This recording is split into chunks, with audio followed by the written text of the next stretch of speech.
সামনেটা একটু ফাঁকা করুন। भारत माता की वंदे मातरम। जय हिंद। भारतीय सेना जिंदाबाद। नरेंद्र मोदी जिंदाबाद। बंधुगण, खड़गपुरবাসী समस्त नागरिकদের আমরা আজকে আন্তরিক শুভেচ্ছা জানাচ্ছি এবং ভারতের পাকিস্তানের উপর যে বিজয় তার জন্য শুভেচ্ছা জানাচ্ছি। আজ ভারতবর্ষের কোণে কোণে আপামর জনসাধারণ এই বিজয় উৎসব পালন করছে।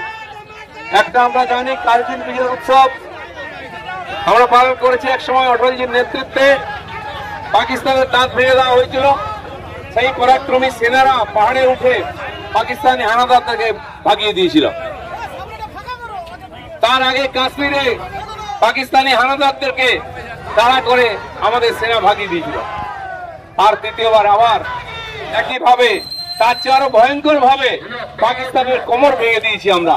তাই আজকে আমাদের জলসেনা, স্থলসেনা, বায়ুসেনা সবাইকে আমরা স্যালুট জানাচ্ছি এবং এই দেশকে মোটিভেট করার জন্য যে যশস্বী প্রধানমন্ত্রী নরেন্দ্র মোদী, যার 56 ইঞ্চি ছাতি, তাকে আমরা স্যালুট জানাচ্ছি, কারণ তার নেতৃত্বে এই বিজয় সম্ভব হয়েছে। তার সঙ্গে সঙ্গে তার সরকার এবং আজ সারা ভারতবর্ষের সমস্ত জনতাকে আমরা শুভেচ্ছা জানাই এই বিজয় উৎসব পালন করার জন্য। বন্ধুগণ, কেবল 2 দিন কয়েক ঘন্টার মধ্যে পাকিস্তানের নাভিশ্বাস উঠে গেছে। এই যুদ্ধের পরিণাম কি হলো, কেন তাৎক্ষণিক যুদ্ধ বন্ধ করতে হলো, এই সব নিয়ে অনেক গুজব ওঠানো হয়েছে, গুচ্ছা করা হয়েছে। কারণ সত্যিকারের কারণটা কেউ বুঝতে পারেনি। কি করে 2 দিনের মধ্যে পাকিস্তান হাঁটু গেড়ে বসেছে। দুনিয়ার বিভিন্ন দেশের কাছে হাত জোড়ো করে বলেছে আমাদের বাঁচান, ভারত আমাদের শেষ করে দেবে। তাই তাড়াতাড়ি সাময়িক যুদ্ধবিরতি হয়েছে। ঘটনাটা কি আমরা বুঝতে পারছিলাম না।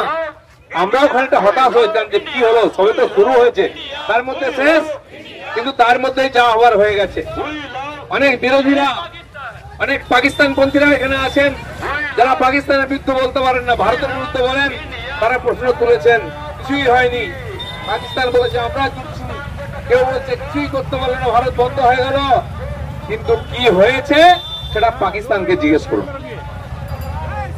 কোথায় লেগেছে তাকে জিজ্ঞেস করুন। কেউ বলছে পাকিস্তানের টিম বাসাতেই হয়ে গেছে। যে টিমের ভয় দেখাতো 1 কিলো 2 কিলো নাকি তাদের কাছে অ্যাটম বম আছে, যখন তখন বলছে মেরে দেবো মেরে দেবো, বার করতে পারেনি, সেই মাটির নিচেই ধ্বংস হয়ে গেছে। জানি না সত্য মিথ্যা সারা দুনিয়া জুড়ে চলছে আলোচনা, যে যে সুইচ থাকে অ্যাটম বোমের সেটাই উঠিয়ে দিয়েছে ভারত। এবং যে পাহাড়ের নিচে অ্যাটম বোম লুকানো ছিল তার দরজাই ভেঙে দিচ্ছে, তার সুইচ 12টা বাজিয়ে দিয়েছে। পাকিস্তান চাইলেও সে অ্যাটম বোম চার্জ করতে পারবে না। তার পাশের এয়ারপোর্টটা ভেঙে গুঁড়িয়ে দিয়েছে, ওইখান থেকে অ্যাটম বোমকে বার করে নিয়ে এসে তার কলকবজা জুড়ে সেটা যে নিয়ে যাবে বিমানে করে তার কোনো অবস্থা নাই। তার হ্যাঙ্গার ভেঙে গেছে, তার সুইচ ভেঙে গেছে, এমনকি এয়ারপোর্টটাও গুঁড়িয়ে দেওয়া হয়েছে। তাই আজকে হাহাকার করছে নিজাম সরকারের মতো, বাকিদের হাতে পায়ে ধরে যুদ্ধ আটকেছে। আমাদের সেনারাও বুঝে গেছেন কি ভয়ঙ্কর ঘটনা ঘটে গেছে, আর বাড়াবাড়ি হবে মুশকিল। ব্রহ্মোস ক্ষেপণাস্ত্র সারা বিশ্বে আজকে আলোচনার বিষয়। সেই ব্রহ্মোস ক্ষেপণাস্ত্র ভারত আর রাশিয়ার সম্মিলিত যে টেকনোলজিতে তৈরি হয়েছে, তার মারক ক্ষমতা আমরা দেখেছি। একেবারে যেখানে পয়েন্টে মারার কথা সেখানে মেরেছে, যা হওয়ার হয়েছে। এমনকি যে সবচেয়ে বড় টেররিস্ট তার বাড়ির মধ্যে ঢুকে গেছে ব্রহ্মোস, মিসাইল ফেটেছে, শত শত লোক মারা গেছে, তার আত্মীয় স্বজন থেকে আরম্ভ করে সমস্ত উগ্রপন্থীরা নিকেশ হয়ে গেছে। তারা পাকিস্তানের হাহাকার। তখন একটা জিনিস পরিষ্কার হয়ে গেল, পাকিস্তানের সেনার বেশে যে উগ্রপন্থীরা থাকে, পাকিস্তান সেনা আর সাধারণ বেশে যে উগ্রপন্থীরা থাকে, সব এক হয়ে গেছে। বাঘে আর গরুতে এক ঘাটে জল খাচ্ছে। উগ্রপন্থীদের মৃতদেহ সৎকারের সময় সেনা আর উগ্রপন্থী এক হয়ে চোখে জল ফেলছে। তো ভারতের মার দুনিয়ার মার লোকে বুঝতে পেরেছে। আর যারা পেছন থেকে পাকিস্তানকে উস্কাচ্ছিল তাদের মারটা জোর লেগেছে। মারো কহি লাগে ওহা, মারলো পাকিস্তানকে, ঘা হয়ে গেছে চীনের গায়ে, তুর্কির গায়ে। আরো অনেকের কোমরে ব্যথা। ট্রাম্প আঙ্কেল বলতে পারছেন না কি বলবেন, বড় বড় কথা বলেছিলেন, এখন বন্ধ। পাকিস্তানকে উস্কে উস্কে ভারতের বিরুদ্ধে লাগিয়ে যারা রাজনীতি করত, যারা ব্যবসা করত, তারা বুঝে গেছে পাকিস্তান তো করবেই, পেছনে দাঁড়িয়ে থাকলে আমরাও বাঁচবো না। কারণ আজকের ভারত এই নতুন ভারত, মোদীর ভারত, যেটা সবাই দুনিয়া বুঝেছে। ভারতের তৈরি অস্ত্র, তার যে মারক ক্ষমতা সেটা দুনিয়া বুঝে গেছে।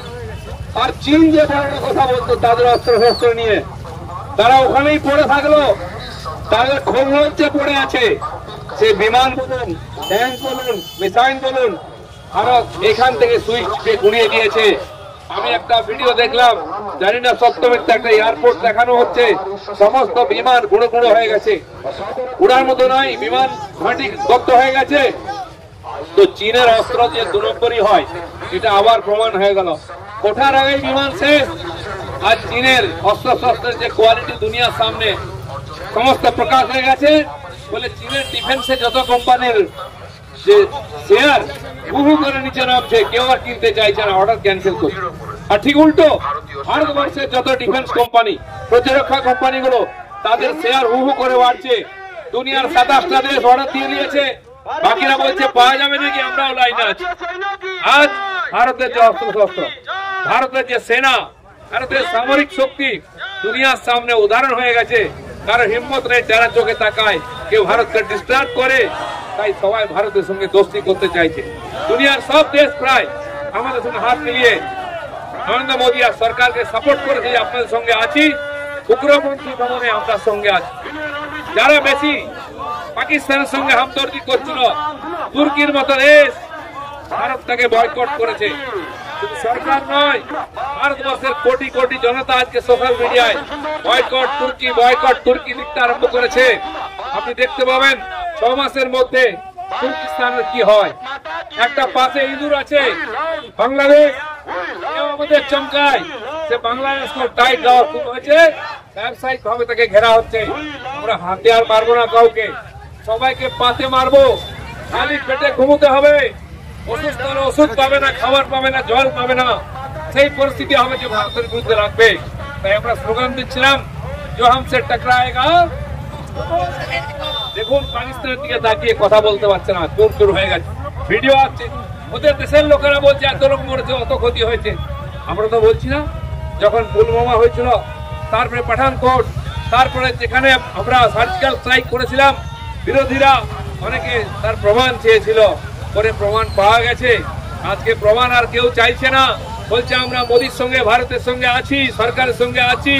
প্রমাণ দিচ্ছে পাকিস্তানের লোকেরা সোশ্যাল মিডিয়ায় ফটো দিয়ে, লেখা দিয়ে। তাই বন্ধুগণ, এই যে ঐতিহাসিক বিজয় আমাদের সেনারা নিয়ে এসছেন, জলসেনা, স্থলসেনা আর বায়ুসেনা, সেই জওয়ানদেরকে আমরা স্যালুট করছি। আর এই দেশের প্রধানমন্ত্রী তিনি এই লড়াইতে নেতৃত্ব দিয়েছেন, তাকে আমরা ধন্যবাদ জানাচ্ছি। সমস্ত ভারতবাসী আজকে গর্বিত, আজকে আমরা এই গর্বের সঙ্গে বিজয় উৎসব পালন করছি। যারা যারা অংশগ্রহণ করেছেন সবাইকে ধন্যবাদ। ভারত মাতা কি।